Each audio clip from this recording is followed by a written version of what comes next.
Now, Jordan's King Abdullah is set to meet with U.S. President Donald Trump at the White House today. Trump has pushed Jordan to resettle Palestinians from Gaza as part of his plan to put the territory under U.S. control. Jordan's already home to more than 2 million Palestinians, and so far the kingdom has flatly rejected Trump's proposal. Protests in Jordan's capital Amman over the weekend, people rejecting U.S. President Donald Trump's proposal to move Gazans to Jordan, part of widespread opposition in the country to the Trump plan. This is unacceptable. The people of Gaza are responsible for themselves and don't need anyone to tell them who will leave Gaza and who will stay. The Palestinians must remain on their land and the Jordanians must remain on their land. Massive domestic pressure on the country's King Abdullah II, while he's also under pressure from the U.S. to make a deal. Here, he's meeting with Palestinian President Mahmoud Abbas ahead of his trip to Washington. King Abdullah said Jordan still supports a two-state solution and rejected any annexation of land or displacement of Palestinians. Jordan borders the Israeli-occupied West Bank and Israel itself. The UN says there are 2.2 million registered Palestinian refugees in the country already, and the real number may be more like 3 million. Jordan has also taken in more than 1 million Syrian refugees in recent years. In a country with a population of just 11 million, that has put a major strain on resources. There are also worries of political instability. Jordan has had peaceful relations with Israel since King Abdullah's father signed a treaty in 1994. It's long pushed for a Palestinian state and condemned Israel's siege of Gaza following the October 7th Hamas attack. Now, far-right Israeli ministers are celebrating Trump's Gaza plan, adding to the pressure in the region. The plan President Trump has introduced is the real answer to the October 7th attacks. Those who commit the most horrible massacre on our land will themselves lose their land forever. Now we will work to bury the danger of the Palestinian state once and for all with God's help. For King Abdullah, it's a tightrope walk with pressure from all sides. Jordan has been a longtime ally of the U.S., but Trump has shown he's willing to push America's friends around to get what he wants. For more, I'd like to welcome Oraib Al Rantawi, the founder and director of the Amman-based Al-Quds Center for Political Studies.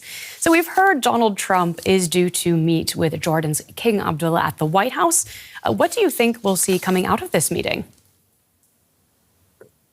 I think this will be the most difficult meeting between the king and an American president. The gap between the two sides, it's huge.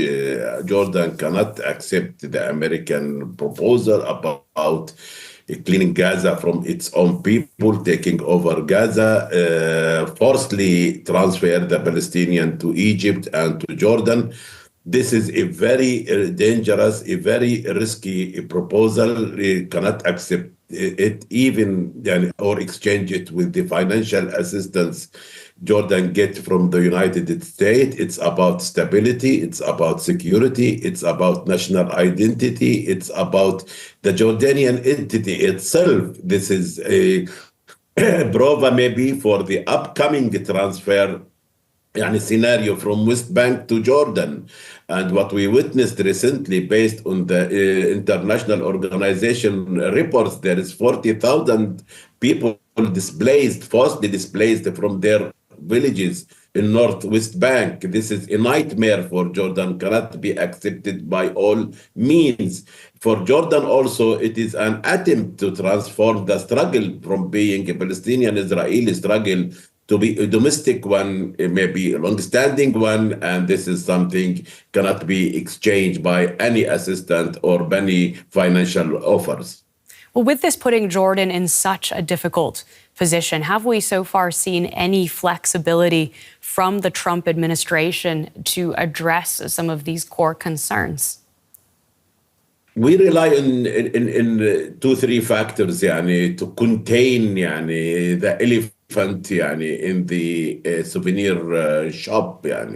First, the king tried to contact the decision-making institutions in the United States, State Department, Pentagon, Congress, Congress, CIA during his visit to lobby for the Jordanian interest, vital interest in this struggle. Secondly, we are relying on the consensus among the Arab governments because the Trump proposal is a threat not only for the basic Palestinian national rights on their homeland, but also for the stability of Jordan, of Egypt, of Saudi Arabia recently as well, since Netanyahu suggested that Saudis should give some of their land to the Palestinians and enable them to have their own state there instead on West Bank and Gaza. Third, we are relying on the wider international understanding about the dangerous and the threats impacted by this proposal by Donald Trump. Europe take a very strong stand against it. Jordan signed a strategic agreement with the European Union just recently. That's why we are trying really to lobby the international, the regional powers, and also the voices in the United States in favor of the Jordanian stand that is totally rejecting this, and there is a national consensus among the Jordanians themselves on rejecting this risky and dangerous proposal.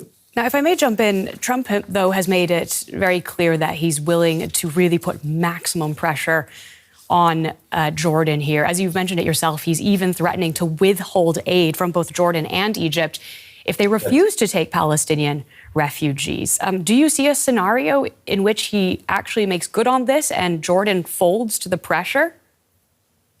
It's not uneasy even for him to do such a thing, because the Jordanian-American bilateral relationship, it's not only about Palestine and the Palestinian cause. There is another dimension of this historical, strategic, bilateral relationship.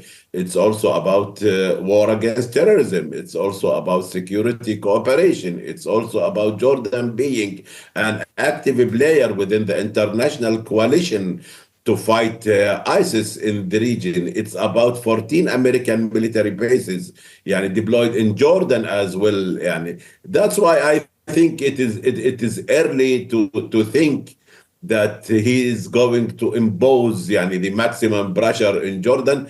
And if he did it, I think Jordan have no other option but to go for diversifying its international and regional relationship, starting from Europe, as the king did it a few days ago or a few weeks ago, and also to open up with another regional and international powers.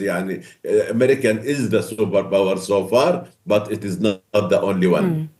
Well, thank you so much for taking the time to speak with us today on DW. That is Oraib Al Rantawi, founder and director of the Amman-based Al-Quds Center for Political Studies. Thanks for taking me. Thank you.